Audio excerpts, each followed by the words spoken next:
I need to read that. It's fun. Yeah. So with the, it has bothered me recently that even strippers themselves are like, I'm not a sex worker. And with the pole dance industry right now, there is a divide between pole dancers and strippers, even though strippers are the inventors of what pole dancers are doing. And you also pole dance as a stripper. So not all strippers pole dance and not all pole dancers strip. Yeah. Is how I explain it in layman's terms to a civilian. It's a Venn diagram. Yeah, totally. What's your, I just really briefly want your thoughts on like the current divide between pole dancers and strippers and what you think about that. I mean, for me, it's hard. I feel like it's appropriation because I feel like there's just well, I guess there's opportunity for allies and all of that, but I think a lot of right now not enough is happening because people just don't want to understand the amount of discrimination and other kind of like marginalization that we face as stripper pole dancers. Yeah. And also like, strippers made pole dancing, to be real. Like if you're using the metal pole, the spinny metal pole, and you're wearing the platform pleasers and whatnot, and if you're doing those things, like you are taking from our lineage. Yeah. And I think it's really important to acknowledge that and also to do more as an ally because we need a lot. Yeah. We need advocates in all levels of government and also legally, and we need writers, we need artists to work to help bring us up so that we can bring up the broader sex work community as well. It's like we have the greatest opportunity to have real kind of, we have mobility in a way that other sex work industries don't because we're legal. Like we can have access to, better workplaces, and we can have our sexual assault allegations properly, handled properly, potentially, not in all cases, not right now, for sure. But it's like, we need a lot of stuff. We need that. We need help for people to take us seriously, to take all of our labor concerns seriously and our health concerns and our sexual assault concerns seriously. Right. And I think that part of that is like being a good ally if you're in the pole community, because you are like so directly connected to us of any group. The pole dancers. Yeah, absolutely. Want to be fabulous just like these strippers? Pay attention. It's Stripper Tips. Yeah. Okay, so my first stripper tip is for strippers particularly, and that is to really economize your time. I think that it's important whenever you're making a sale to a client to keep it under 5 minutes. If you're talking to them, have 5 basic questions, and I can tell you my basic questions. Yeah. What's your name? Where are you from? How's your day been? Sometimes I don't even get past those 3 questions because like where you're from, like that brings up a whole like, oh, you're from Idaho. What do you do out in Idaho? Blah, de blah. Like that kind of thing. How was your day? So you kind of get a vibe of like how they're feeling. Name, you can also like kind of vibe off of that. But it's just like, what are my other ones? Other questions? Oh, what do you do? So you know what their income level is. Yeah. And also if you're asking what do they do, like there's a big difference between like, oh, I'm an electrical engineer versus I'm an aeronautics engineer versus I'm whatever, like a mechanical engineer. Yeah. Their pay grades are vastly different. So it's important to kind of parse through like, what kind of money people are working with. Do you know the average income of all those different types of engineers you just listed? So kind of. Like, I know who makes more than others. Okay. So that's what's important to me in a way. So, right. Yeah, and then I think that and then after that, it's just like, do you want to go for a dance? Sure. May I take you for a dance? May I take you for a dance? I always say, may I take you for a dance? Oh, that's nice. Or may I take you? That's a nice one. That's nice. I used to say, ¿Quieres bailar? Oh, yeah, I say that with my bapis. All the bapis get the ¿Quieres bailar? Yeah. Yeah. ¿Quieres bailar conmigo? It's so funny that you chose engineers, because that used to always be my favorite answer from them when I'd say, what do you do? Because engineers have money, and they always seem more willing to spend it and to part with it for some reason. Totally. Yeah. Lawyers may haggle you. It depends on the kind of lawyer. Doctors, it's like, it's going to be different if you're like a family physician versus like a surgeon of some kind. Like surgeons are going to be coming in with the baller money, but just because somebody makes a certain amount of money doesn't necessarily mean that they're willing to spend it. Right. Totally. So it's the engineers love to spend it. But it's good to kind of have a ballpark thing. Like if you find out that a guy is, working in food service, maybe you're don't spend as much time, Right. And also, I mean, not that you should be spending more time than 5 minutes, regardless of whatever their income level is. Right. Make the sale as soon as you can, because if you go too deep, then you become too human and you ruin the fantasy. Like the point is you're cultivating this fantasy of yourself or of whatever identity you have. Right.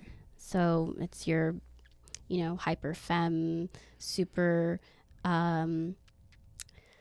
what is the word? Charismatic version of yourself. Yeah. And you don't want to go too deep into your family history. Don't talk about your kids. Oh, God, no. Don't talk about the problems of your day. Yeah. Never admit that you've been having a less than amazing day. Right. Like, unless it's a regular. Regulars, the rules are different. You're going to roll how you're going to roll and you have a relationship. But with new people, those are my 5. That's great. Those are some good sales tips in general sales tips. Yeah, and strippers are the best salespeople I've ever met. Oh, totally. I mean, we do it naked and with people who look down on us. Yeah, you're right. Yeah, like there's such a social stratus, and we're kind of the lowest rung, but we have to perceive ourselves as the highest rung, even among these people who are professionals in all levels, all kinds of fields. Like we get NASA engineers coming in. 100%. And like, you got to be like, I'm better than them. Well, they're coming. They owe me for this experience. Yeah, absolutely. Yeah, those are great. That's great tips. Thanks. I love that. Thanks. And there's a lot of good points in there. Get ready for our rapid fire question round. It's time for 4 for 1. Okay. How do you sleep at night? Soundly. What's your fake real name? Selena. But that's your fake name. Like if you give them Selena, do they say Alana? Okay, good. I knew it. I'm not gonna ask you that one. Have you ever used a strap-on? Yes. What's the dommiest thing you've ever done? Twisted a guy's nipples and made fun of his little baby dick. It's good. I know. This is my last one. How often do you wash your work thongs? Trick question. I work naked. Oh, that was good. My answer is once a week. And I work 3 nights. I used to work 3 nights a week. Is that gross or what? You rewear them? Fuck yeah, I didn't care. Yeah, I switched them out a lot. It's not like I wore one pair all night. Yeah. Okay. They were like switching on and off. I mean, I like that you wore so many outfits. I was always like, when I worked at a clothes club, I would wear the same thing all night because I was like, fuck it, I don't care enough to change. Yeah. But I mean, I would wear that outfit like once and then wash it. Yeah. Oh, once and what? No, girl. I wash my dance bag once a week. A good question is, how often do I wash my garters? Okay. And the answer is whenever I remember to. The garters are just the ones around your leg, right? Yeah, just around my thigh. Well, that's not. They get smelly. Oh, do they? Yeah, totally. Oh. And so whenever I start smelling them, I'm like, oh, it's time. Oh, wow. Okay. All right. I'll add that to the list for next time. Cool. So I just want to make sure that we know all of the things about where to find you if you want to talk about your Instagram. And then we want to talk about, and then one last thing we should talk about is we're producing an event called Raising Hell. Yes. So we're producing Raising Hell. That's going to be January 20th, Martin Luther King's Day. It is from, 6 to 9? 8 to 10. 8 to 10. Haha, nice. Let me just bring some misinformation. 8 to 10 at the Federal Bar in Heaux. Please buy your tickets in advance. Yeah. So we can get a head count and stuff. We have how many like performers, like 10, 11 performers who are amazing pole gods and goddesses. Yeah. And also just generally amazing strippers. We're going to be talking labor. We're going to be talking discrimination in the club. We're going to be talking about our rights, their money. Yes. And bring your mom, bring your friends, bring your daddies. Bring your ones. Even your dad, maybe. Yeah. Dads are great. Dads are great. Yeah. We cater to the daddies. Antonia loves to call you Selena the Stripper on your dad's zipper. Yeah. I like to call myself your favorite succubus. Oh, that's hot. It's so dirty. Selena the Succubus. Ooh, I love that.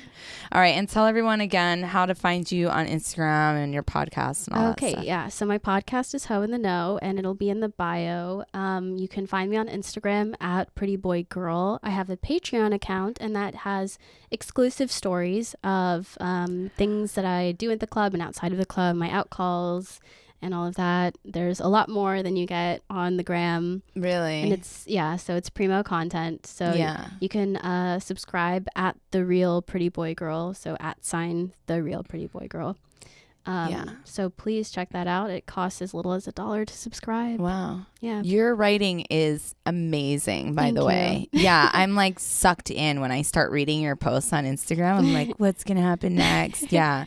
They're incredible. Did you read the pineapple juice one? No, but I'm going to. Okay. I saw one of your posts. They're like, make sure you read the end of this story. Yeah, that's I'm pretty sure that's the one. Yeah.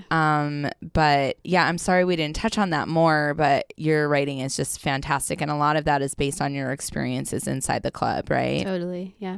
Yeah.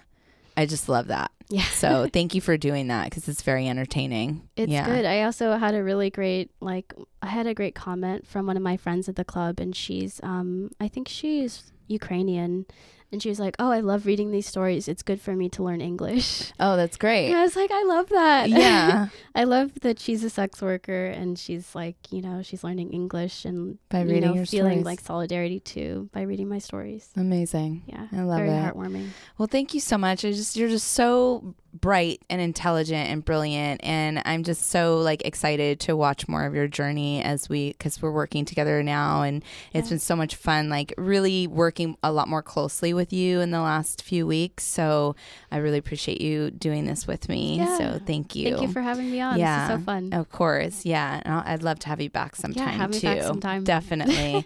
Definitely. All right, guys, that's pretty much it. Thanks for watching our podcast today. Yes, a stripper podcast.